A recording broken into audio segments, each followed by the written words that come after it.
Who remembers 2004 and 2017? If you lived in the Corpus area in 2004 and 2017, there was snow. And it was on that day, December 8th, 2017, there was snow right outside. Years ago today, folks in the coastal bend woke up to a winter wonderland. Take a look. This is what folks in Corpus Christi saw on December 8th of 2017 when snow fell across the area, blanketed, well, pretty much everything with fresh powder. Lots of people went out to play in the snow before our temperatures warmed up enough to then melt those flakes away. That was kind of cool. That's a great way to remember that day. Let's turn to something serious right now to get out of the mind of the snow.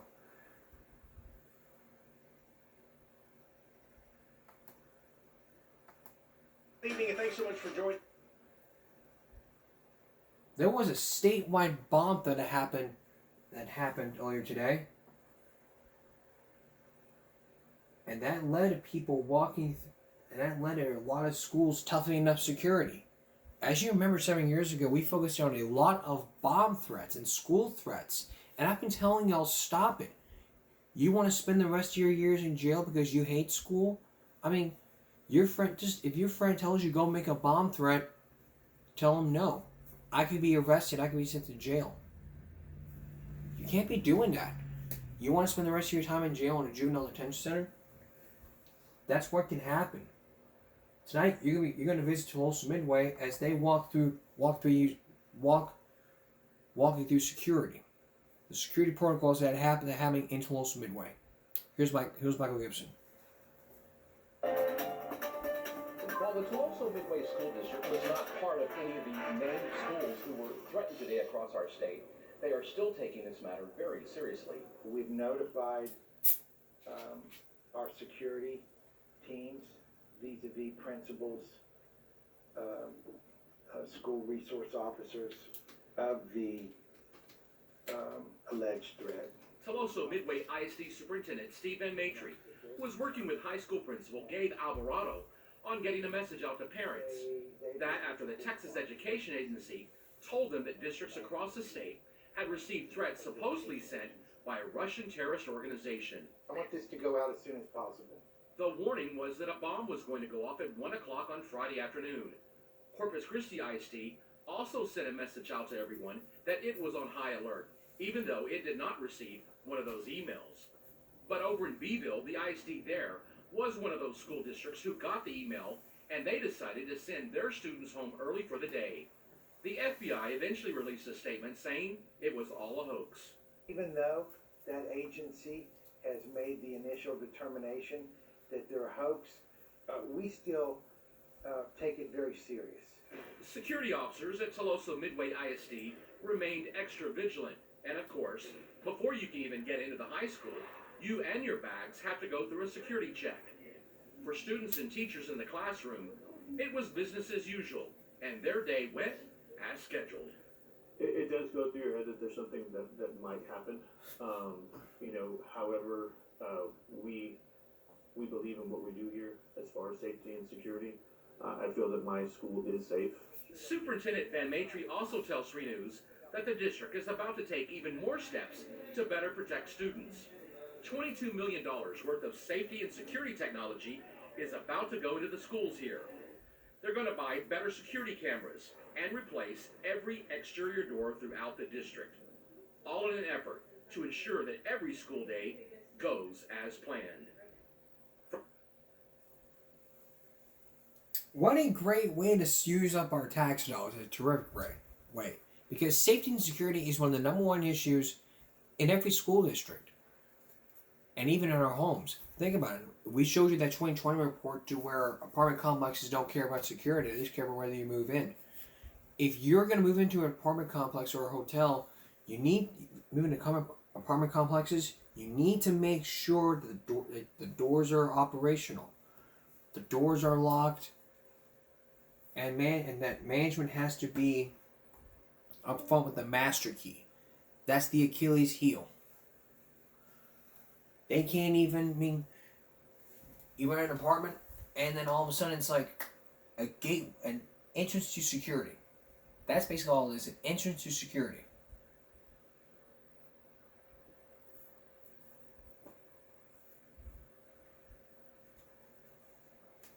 It's probably just how it is. So basically the common sense perspective of this is, hey, know your security. Do not make any more of these threats.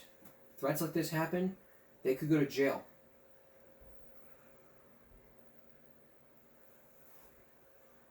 And before we go on break, something happened in Padre Island.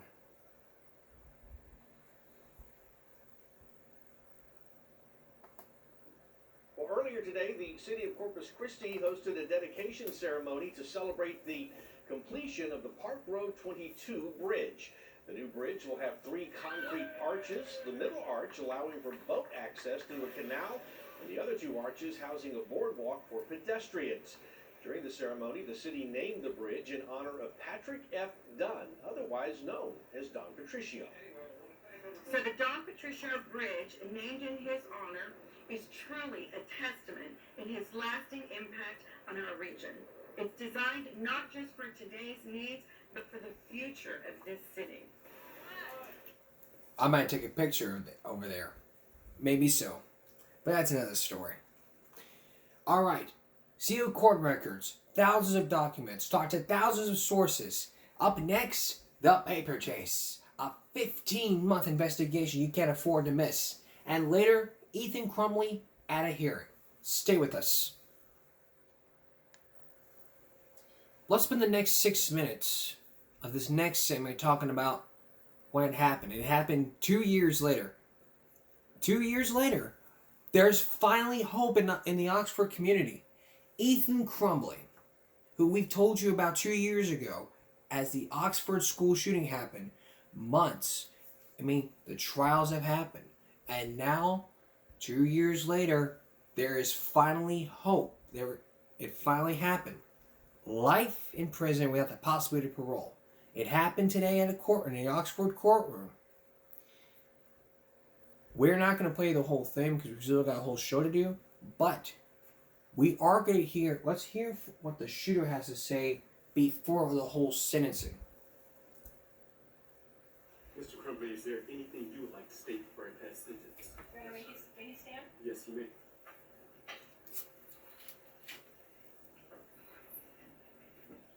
You may proceed. I'd like to thank you for letting me speak, Your Honor.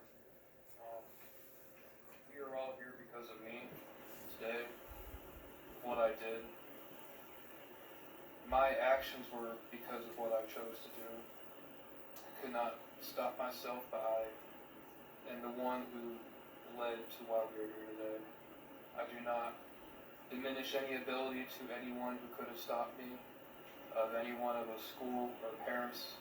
They did not know, and I did not tell them what I plan to do, so they are not at fault for what I've done. For the first time, let's listen in. Things that no one should ever do.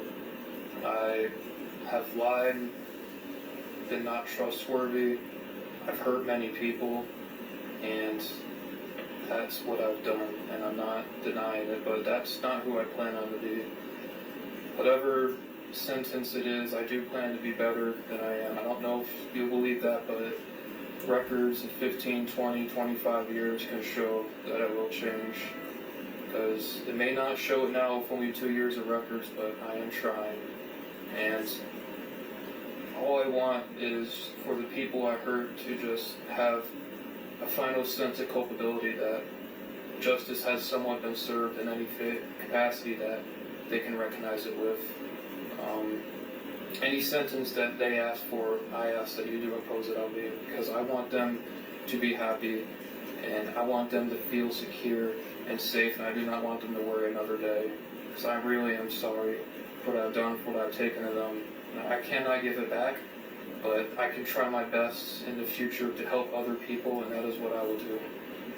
So, thank you, Your Honor. Thank you.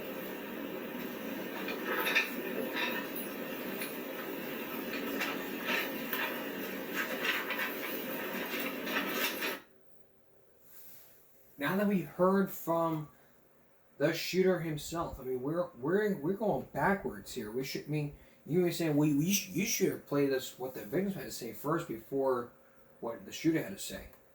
You're right, but it's best to hear. But it's best to go in random order.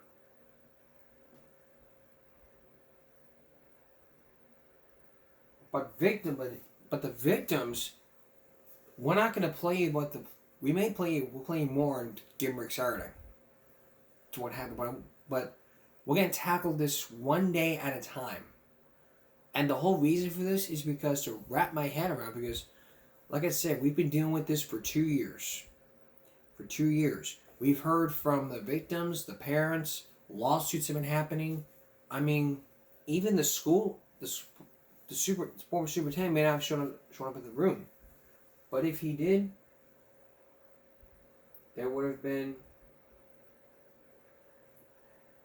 another side of the story. After all the victims have heard, I mean the witnesses,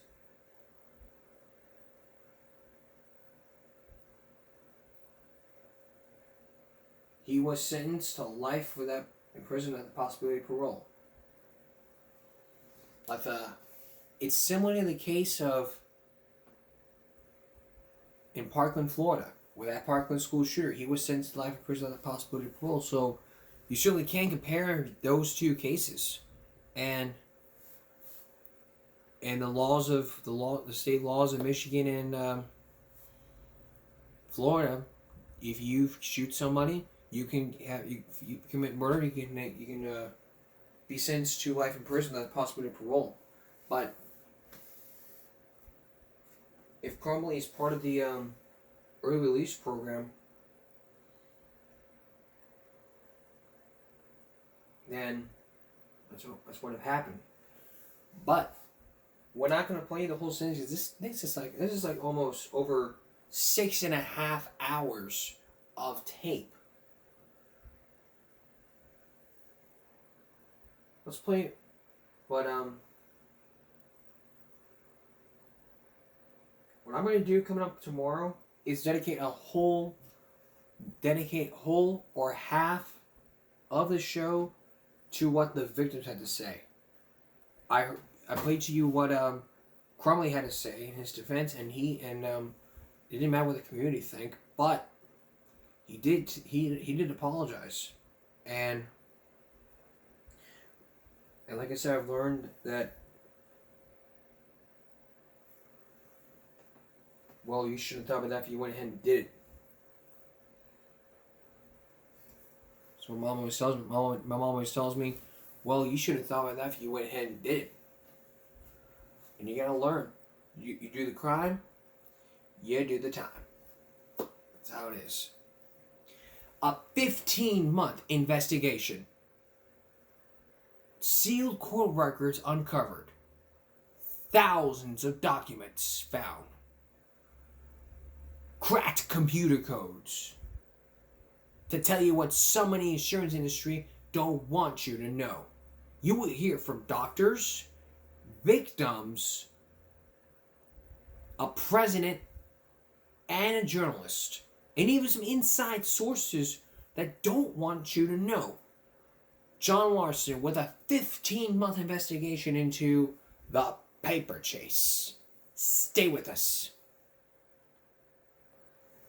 Now an investigation that took 15 months in the making, uncovering thousands of documents, cracking computer codes, talking to dozens of sources, and knowing a little-known practice that could leave you unprotected when you need help most. If you drive a car, you've got insurance. You paid those premiums, so if you're in an accident, your medical bills will be covered. If you think you'll always be taken care of, then you better think again. As I've discovered when watching this years ago, one of the best known and biggest insurance companies in the world, there was not always a good neighbor. Tonight, you'll meet two women who say, hey, we refuse to pay your bills, and left them in debt. In debt. Here's John Larson.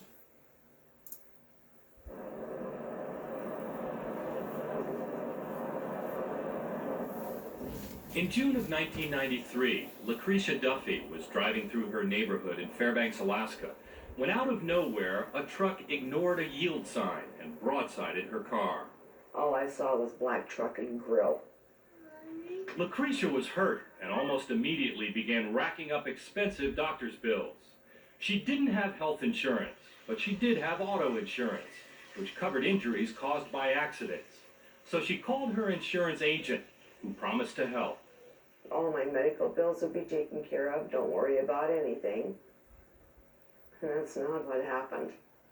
If you're like a lot of people, you buy insurance trusting it will pay off when you need it. And most of the time, that's exactly what happens. But what happens when it doesn't? What happens behind the scenes when an insurance company decides to challenge your claim? Tonight, we're going to tell you about part of the insurance business you've probably never heard of. So unknown that many of the highest-ranking state insurance officials weren't even aware of it. A practice used by nearly every major insurance company in the nation, involving some people who may not have your best interests at heart. I don't understand people being that dishonest. Our questions into what happened to Lucretia Duffy launched a 15-month Dateline investigation into her insurance company, State Farm, the largest in the nation. We interviewed more than 250 people, reviewed more than 70,000 pages of documents, and examined 2 companies that State Farm did business with. What we found was a disturbing pattern in the way State Farm handled thousands of accident claims. If you're hungry, you eat. Lucretia Duffy, a home daycare operator, had faithfully paid her premiums for 15 years. But before State Farm paid her bills, it did what a lot of insurance companies do. It said it wanted the advice of another doctor, a second opinion, to decide which bills to pay. After all, some injuries like Lucretia's, which involve pain in the joints and muscles, are easier to fake than most. The auto insurance industry estimates it loses $5.5 billion to phony claims every year. And Lucretia was taking an unusual amount of time to heal. Plus, her x-rays showed a degenerative condition in her joints, and she had had polio as a child. So State Farm shipped Lucretia's paperwork from Alaska to a doctor in San Diego. I had no idea who this person was. Didn't you go to see him? No. Didn't he examine you? No. But 9 months after Lucretia's accident, State Farm got back this report, signed by a doctor, that surprisingly called her injuries minor. The doctor concluded that her difficulties were most likely not caused by the accident, but by a pre-existing bone condition. Bottom line, State Farm took the doctor's recommendation that only a small fraction of Lucretia's bills were justified in relation to the accident, and paid only $780 of Lucretia's bills. When you got that information, what was your reaction? Stunned. Lucretia may have been stunned, but medical reviews like the one she got are written all the time. State Farm says it uses them for claims that seem questionable, about 1 out of every 20. That's at least 35,000 claims a year. And what better way for State Farm to get an honest, independent opinion than from a doctor who doesn't work for State Farm? It's called a paper review because the patients are never actually examined. Only their paperwork is, their medical files and accident reports. And doctors tell us you can learn a lot from paperwork, even find fraud. But consider what happened in Lucretia's case. The bills were $500, $1,000? Oh, they were thousands. Thousands? They were over 10,000 probably by that time. Could you pay them? No. Lucretia was instantly plunged into debt. Bill collectors began calling at all hours. And then the clinic, where she was getting treatment, still unpaid, refused to continue treating her unless she paid cash. Now, surely you must have gone back to State Farm and said, please, please, please, look at this again. I was on the phone with them all the time.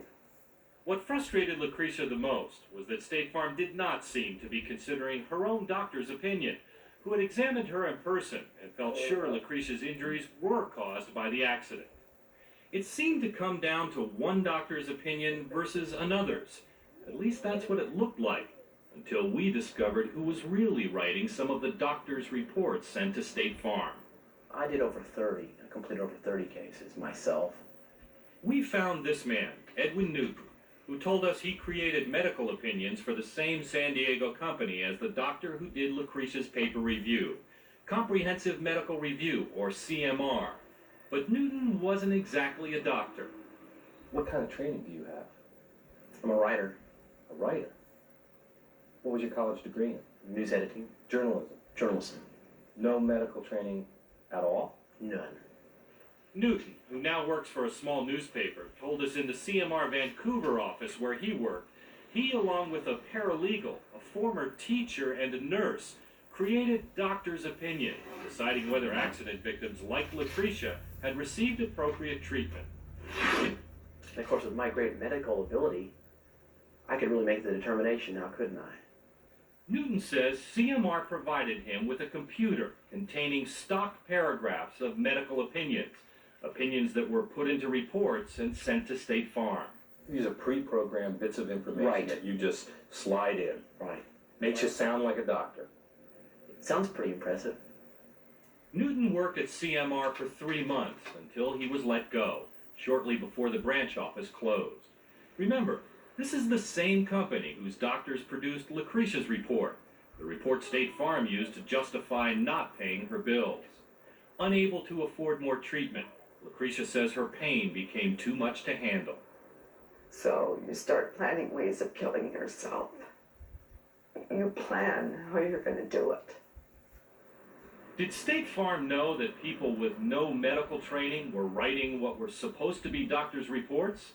And what would the paper review company, CMR, say when we confronted its president? I've been hearing rumors of this for 6 months, so you may as well fire away. And we will do that when we return. Stay with us. Return now to our story. Insurance companies are using a term called a paper review. All insurance companies are doing this so they can look at phony claims and deny claims that the people who buy these insurance companies, who are with these insurance companies, you get the picture. You probably get the picture here. They just like claim like fraud and all, and they deny it. In Lucretia Duffy's case, they denied paying her, and the bills kept coming up and up and up and up and up and up until something happened. But is that all that is to it? You're about to hear from the president of CMR. Once again, here's John Larson. The company that wrote Lucretia's medical report, CMR, is just one of about 200 paper review companies State Farm has used. Over the last 15 years, CMR has produced 27,000 reports about accident victims from all over the country, not only for State Farm, but also for many of the nation's other leading insurance companies. So the question of who's really behind these reviews is vital. I think on one occasion we even employed a journalist. Bill Marvin is CMR's president. He told us that in the mid-90s, non-medical people often did research and write medical reports, but that doctors always checked them to make sure the reports were accurate. The reports, when they were issued, were the opinions of the doctors who signed them. But were they? Dateline found a number of confidential sources who told us otherwise. There was really not much of a review going on from the physician's point of view. This CMR insider was so afraid of reprisals he would only speak if we disguised it. He told us he saw doctors at CMR sign stacks of reports while barely reviewing the records. How many reports would a doctor look at and sign in maybe an hour? Anywhere between 30 to 50. 50 reports in 1 hour? In 1 hour.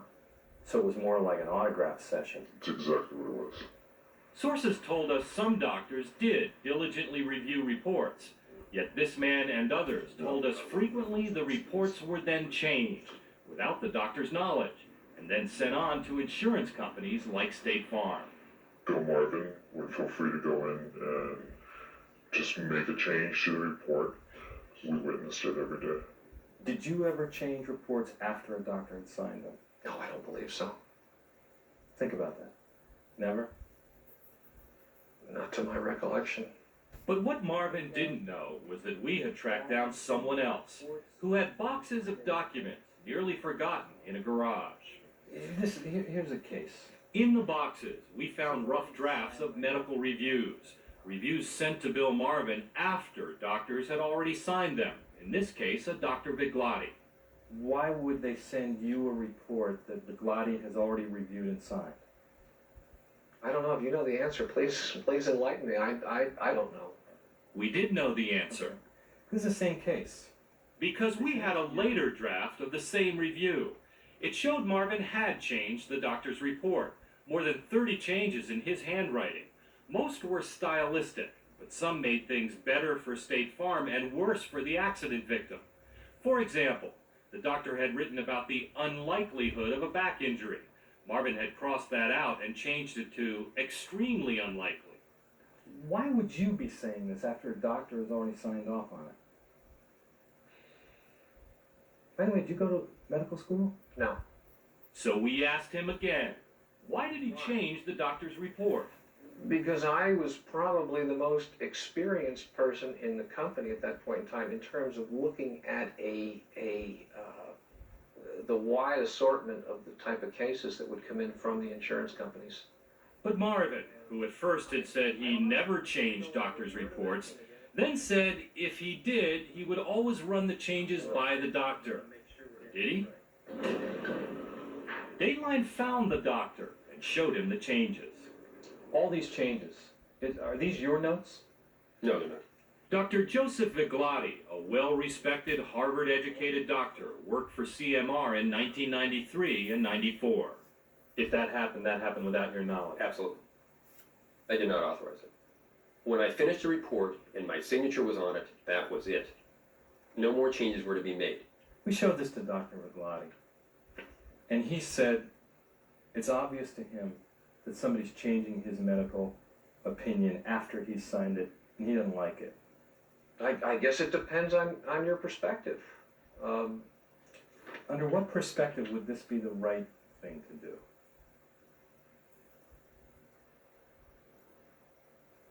Show me in there what was changed medically, please. So we showed him his changes again. You know, the process was not entirely paint by the numbers. Maybe the president of the company shouldn't be involved in the report writing process at all, which I'm not anymore. Maybe the president of the company, who's not a doctor, should not be rewriting reports after the doctor's already signed them. Or maybe the president of the company and the doctors needed to be spending a little bit more time together. So why would Marvin change reports? Reports insurance companies like State Farm were using to help analyze medical costs. The answer may lie in what was usually in the reports, what they said. We were not in the process or in the business of healing. We were in the process of limiting. Remember Edwin Newton, the journalist who wrote so-called doctor's reports for CMR? He told us the reports were not at all what State Farm was saying they were, fair and objective, but in fact were secretly biased, written to favor the insurance companies. We were never told exactly, deny care. You're paid to deny care. We were never told that. But the information we had to work with to come up with a conclusion was slanted in that way. Dateline obtained copies of the 160 stock computer paragraphs given to CMR case writers like Newton, and we were surprised to discover almost every single paragraph cut or limited medical care. It's almost like your job was to come up with the excuse. The excuse. We were the excuse. Dateline also found documents that suggest CMR case writers were taught to downplay injuries, even going so far as to avoid the word. Watch the word injury because it's inflammatory. On another document, use discomfort as a substitute for pain. And here, an employee suggests leaving out medical information that could be helpful to the accident victim. Her bones were possibly more brittle, and we don't want to point this out. And we don't want to point this out. Should that be on here? No. Would that be objective if anybody in your company was thinking like that? as I indicated, John, I've never seen that note. Okay, I've never been asked about that note. Because the way this appears is somebody had a bias here. Somebody said, let's not point out a medical reality. Let's not mention that. That's what it looks like. That's what it looks like to me, too. And there was more. Dateline legally followed a trail of electronic footprints. We learned that CMR computer files had been erased, but we found backups. We collected 39 computer disks from a number of sources. Some were encrypted, electronically locked, so no one could read them. But Dateline cracked the codes and opened the files. Altogether, we examined thousands of memos and documents, and something caught our attention. It was a reference to a sophisticated computer database. CMR claimed it could predict the likelihood of an injury in a specific accident by comparing it to thousands of other accidents. CMR called it crash data. We were told it was used to recommend cutting care on up to 100 cases sent to State Farm. Sounds impressive, but there's just one problem. Crash data never really existed. It was a big joke down the hallways of CMR. A joke. A joke. We laughed. We couldn't believe that people were buying a false piece of paper. Marvin told us he wasn't sure if crash data had ever been cited in a CMR report. I don't know. But it was. Dateline found these CMR reports, purchased by State Farm, quoting crash data as a reason to deny coverage. In fact, Dateline found this State Farm letter, sent to managers in the Northwest, promoting CMR's new review service. The letter trumpets crash data's fast turnaround time and low cost. It even included order forms. So we took what we had learned to State Farm, which was by far CMR's biggest customer, to see if it had any idea that thousands of paper reviews it used to settle accident claims included reports written by non-medical people, reports slanted against accident victims, and some which included a bogus database. The story you're telling is one that I'm not very happy with and is not State Farm and not the way we do business. Senior Vice President Jack North told us State Farm, too, was shocked by CMR's behavior. This was the first time State Farm acknowledged publicly it knew there were problems at CMR. We've learned some things about CMR that disappoint us, and when we learn about that, we quit doing business with them. So if what happened at CMR was just a case of one small paper review company deceiving the nation's largest insurance carrier, then our story would likely end here. But it doesn't. In a moment, you'll meet this man. Coming up next, the story doesn't end there. This man will tell you what really happened in those insurance companies. And he'll also be the second victim of insurance companies, the similar one with Lucretia Duffy. Stay with us. Return to our story. You've heard accusations and stories about State Farm and denying or reducing claims of accident victims' claims. But is this going too far, or is there more to this than meets the eye? You're about to meet a former insider who tells his side of the story about this paper review. Here's John Larson. In 1992, Cindy Robinson of Boise, Idaho, was driving on a highway when suddenly her entire back wheel fell off. Her axle hit the pavement hard. It was like thunk, thunk, thunk, thunk down the road. So you're getting bounced around pretty good. Right. Cindy was hurt, eventually requiring surgery for a herniated disc in her back. Her insurance company was State Farm. Now, what you're about to hear may sound familiar, because just like in Lucretia Duffy's case, State Farm got a paper review that called Cindy's injuries minor, blaming her medical problems on something else, work-related activities, and State Farm refused to pay most of her medical bills. In the common slang, they're basically saying to you, we don't believe you. Right. We think you're lying to us. Right. But this time, State Farm used a different paper review company. It sent Cindy's file from Boise, Idaho to Bethesda, Maryland, to a company called Medical Claims Review Services, or MCRS. Ron. So we tracked down the company's founder and former medical director, Dr. Ronald Gotts. Right away, we learned that just like at CMR, doctors didn't write many of the reports it sent to State Farm and other insurance companies. In fact, they often didn't even sign them. Other people in the office did that for them. I mean, it was our report, but someone else did the calligraphy. But Dr. Gotts assured us, just like the president of CMR had, that doctors always read and checked them all. The doctor looked at every one. You read all the reports. That's right. But listen to what happened next, when we told him a former MCRS doctor had told us just the opposite. He said it was standard practice at MCRS for reports to go out without a doctor ever looking at them. It was not standard practice. You're actually saying it never happened. It was certainly not standard practice. I can't say that it, never happened, but it was certainly not standard practice. We kept asking, and Dr. Gotts eventually admitted that 10 to 15% of MCRS's reports, hundreds, were never looked at by doctors at all. I mean, there were some small percent of our cases that probably went out. That would be my best guess, and it's a guess at this point, that went out under our medical director's signature that had been reviewed by the nurse. If that's the case, then why didn't the nurses just sign them?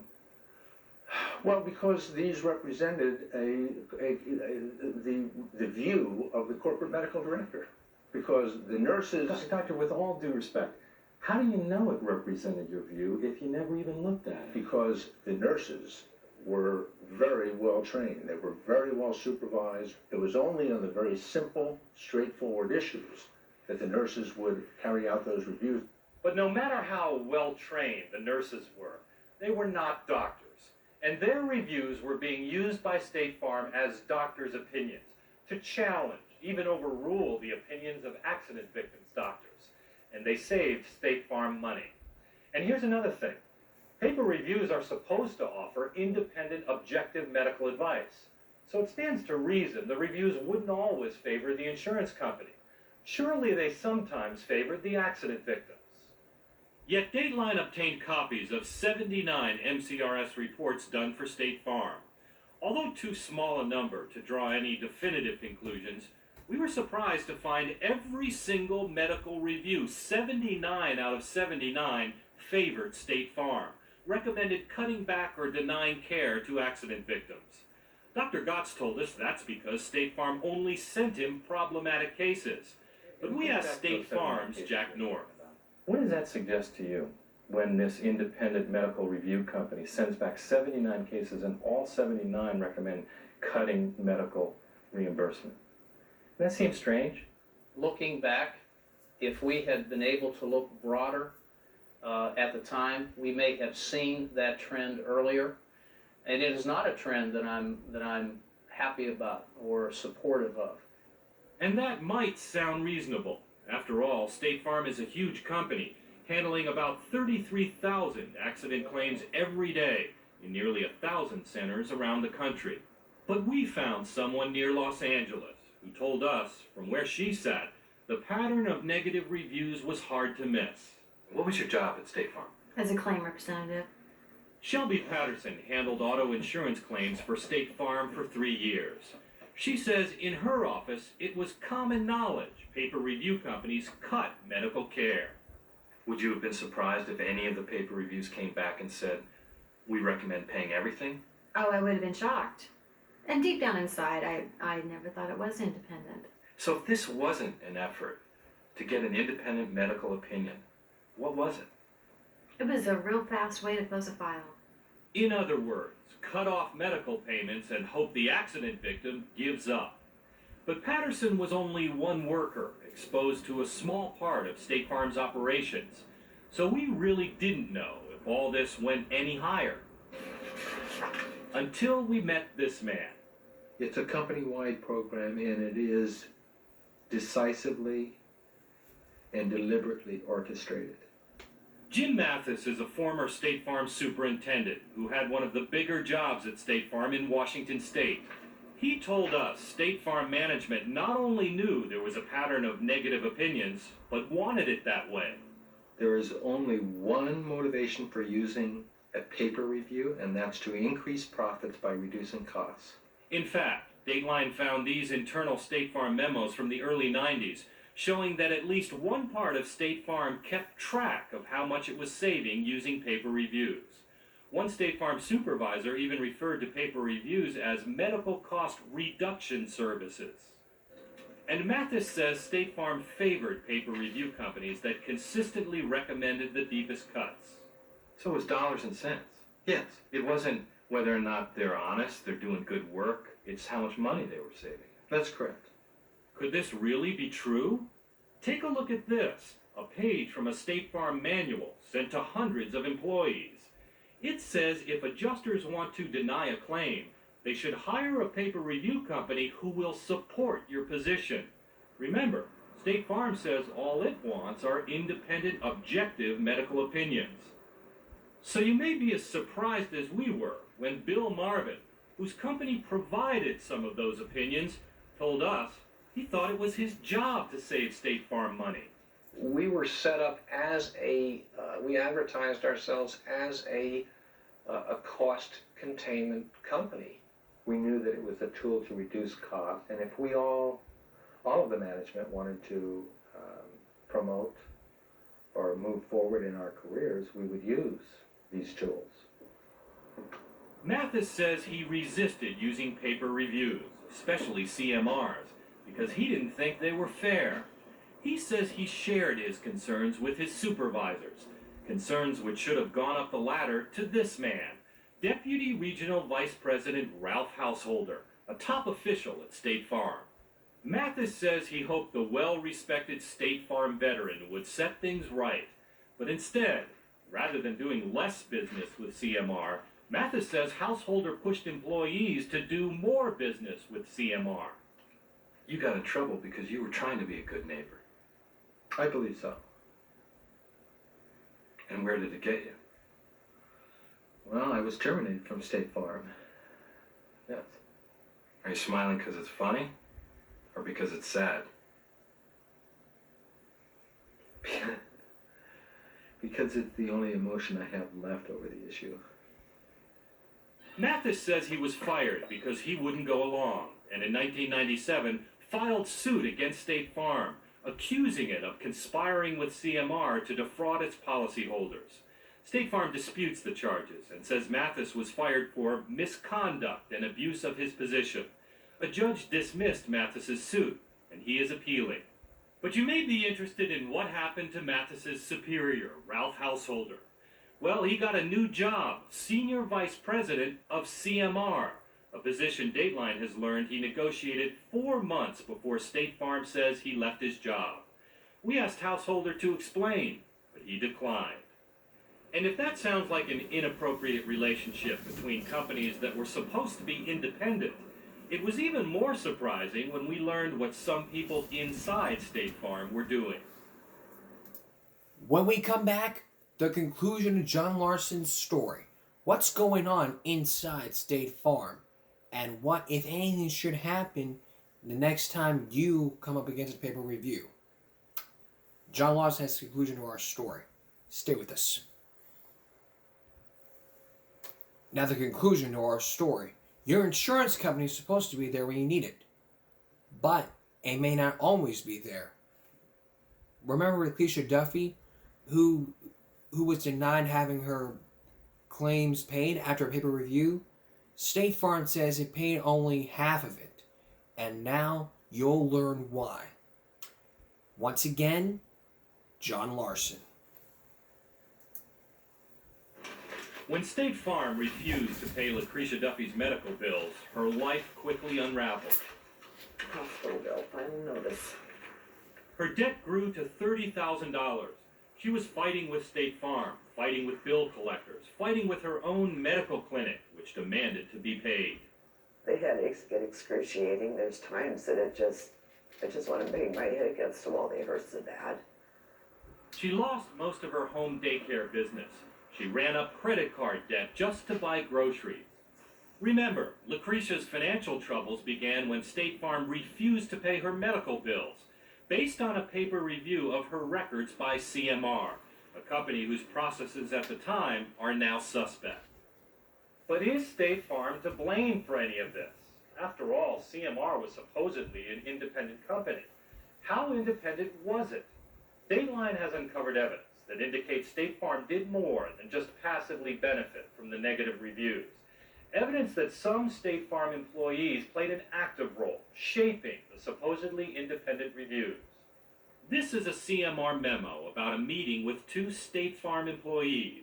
One is quoted as advising CMR to change its medical opinions, approve more emergency room visits, more x-rays for children. While that may sound good, the memo goes on to reveal what appears to be State Farm's motive: to give the insurance company more room for negotiation, room to get an accident victim to settle for less money.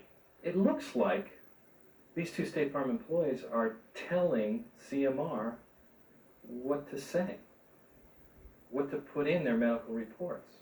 That's a document I'd not seen before. It's North says if anything like that was going on, it was not widespread. But Dateline found out more about the 2 State Farm employees quoted. They weren't just any employees, they were in fact trainers, responsible for teaching hundreds of State Farm claim representatives in the Northwest how to use paper reviews. One of the trainers is quoted as saying, "If you don't want to pay a claim, send it to CMR. They'll reduce the amount and provide a strong foundation for doing so." that's going too far. I can't support or approve that. And if that was going on, to my knowledge, I'd deal with it very decisively. And there was something else about that memo that indicated CMR was willing to change its reports the way State Farm wanted. Next to each statement, someone had written "concur." We recognize the handwriting as that of CMR President Bill Marvin.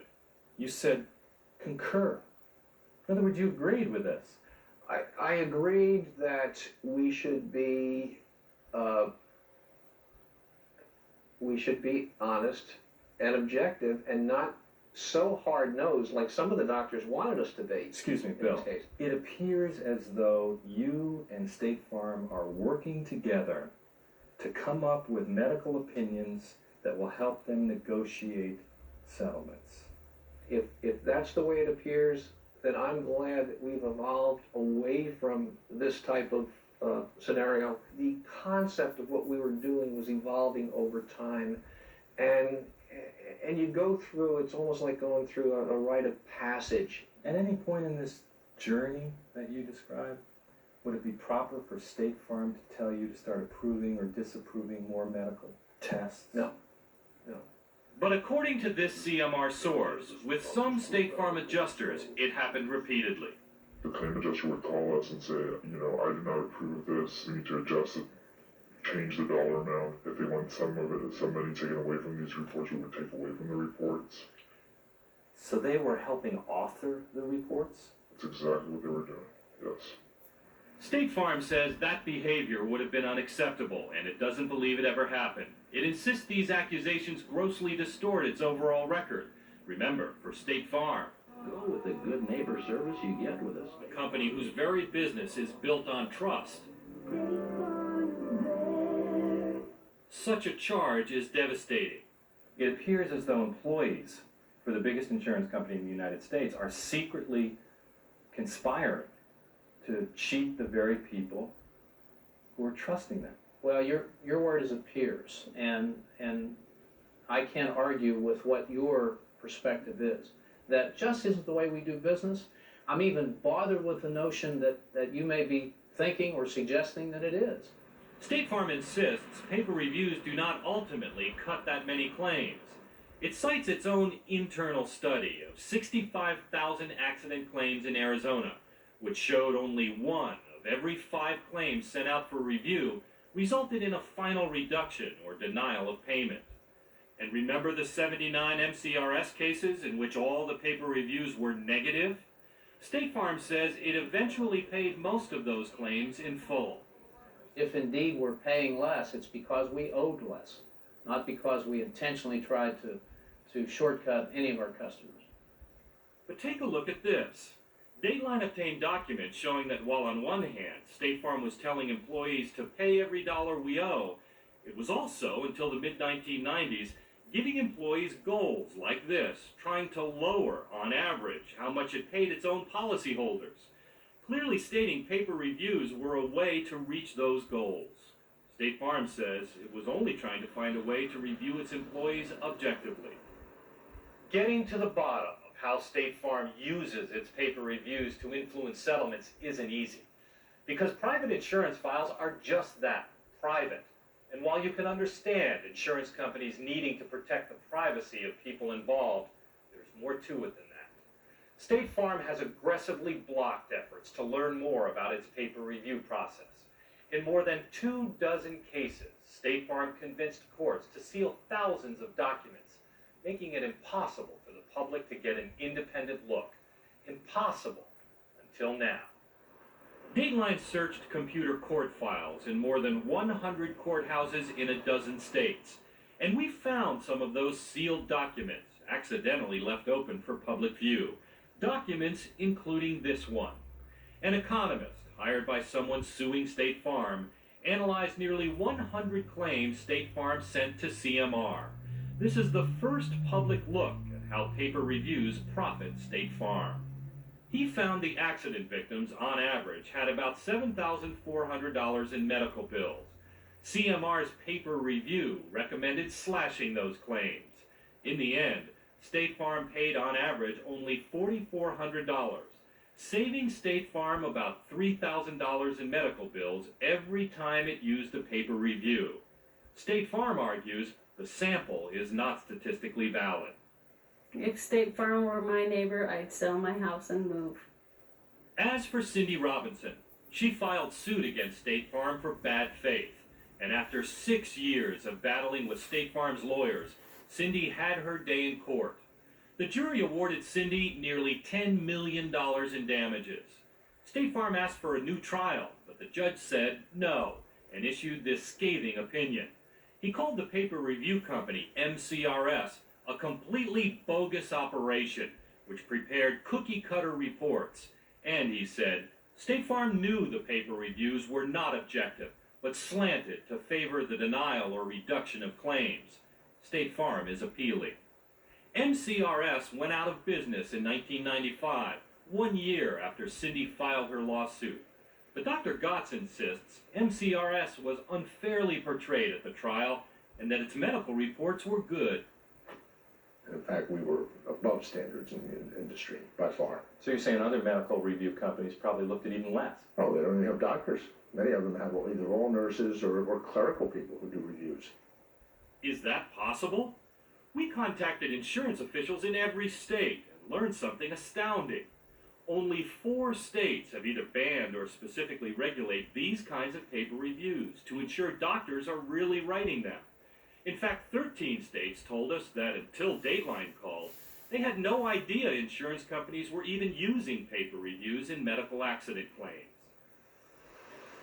In Alaska, a year and a half after Lucretia's accident, State Farm had her examined by 2 doctors and offered to pay more of her medical bills. But Lucretia filed suit against State Farm and the paper review company CMR. And when her lawyer tried to interview the doctor who supposedly wrote Lucretia's paper review, State Farm went to court and blocked all efforts to question him. So we went looking for the doctor ourselves. And guess what? It was Dr. Viglotti, the same doctor whose reports had apparently been altered at CMR. He was surprised when we told him about Lucretia's case. State Farm essentially went to court to keep you from being interviewed on this. They actually filed a protective motion. I didn't know that. So we showed him a copy of Lucretia's report. Right away, he noticed something odd about the signature. Well, you know what? It looks like just there's something about the way that the upstroke of after the J comes that doesn't look right. And then there's a little kind of a circle underneath it that just doesn't look right to me. I mean, is there any way that that could be your signature? Highly unlikely. And after reading it, Dr. Viglotti felt sure he had neither written nor approved it. I don't think I've seen this report. This so-called independent medical review, which devastated Lucretia, which State Farm not only used to deny her claim, but also blocked all questions about, apparently was forged. this is the only incidence, to my knowledge, where something like this has happened. And as captain of the ship, So we just, out of the 27,000 cases, we just happen to be holding the one. I think that is probably right on the mark. Last year, Lucretia settled her lawsuit with State Farm for an undisclosed amount of money, never learning what we had about her report. Have you gone back to any of your policyholders and said, hey, there was a company involved in this process that we think may not have gone right? You should be warned. We are in the process of looking at those files and trying to identify them, but we have not. It's been 2.5 years. I understand, and we've been in the process, but we've not gone back to policyholders to suggest something that may not be the case.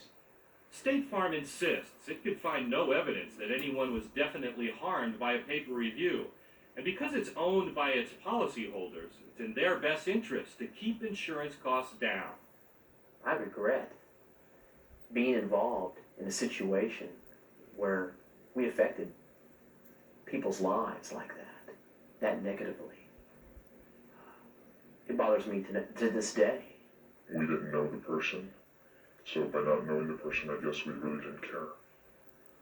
State Farm suggests instead that what happened at CMR and MCRS is not the rule, but an exception, an unfair, ugly snapshot. But if what happened here is just that, a snapshot, remember, this picture includes thousands of people who trusted State Farm. They turned my life into a shambles. I thought I had peace of mind with coverage. It wasn't there. They don't have the right to do this to people. It destroys their lives, and they have no right to do that. They are not gods. State Farm and two other major insurance companies are facing lawsuits over the way they use paper reviews. And Dateline has learned that Florida's Attorney General is also investigating the use of paper reviews. State Farm tells us it has reviewed the credentials of all the paper review companies it uses.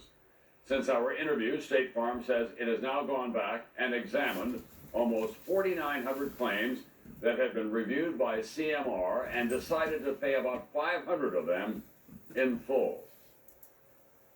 What a heart-wrenching story. In the future episodes, we're going to be talking about insurance ripoffs. And it's what you need to know. In tomorrow's case, is all about what happened after Hurricane Katrina. You may remember back in 2005 was Hurricane Katrina. Now it's the same case with State Farm, but it's different. That's coming up tomorrow. That's all for this edition. That's all for this edition of Game Break Friday going to Saturday. We will see you again for Game Break Saturday night. And for all of us here at YouTube, and give me a break, have a good night.